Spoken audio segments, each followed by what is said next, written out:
just come back from the main tour, just showing you one of the arches in the tunnel where it's vent shaft, plus one of the track recesses.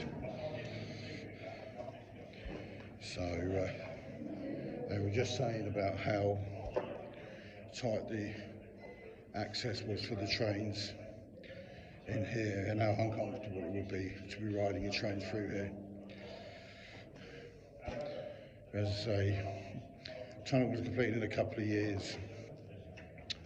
It ran passenger services till 1928 and then was closed completely in 1966. Marvellous engineering, built by hand by the navvies.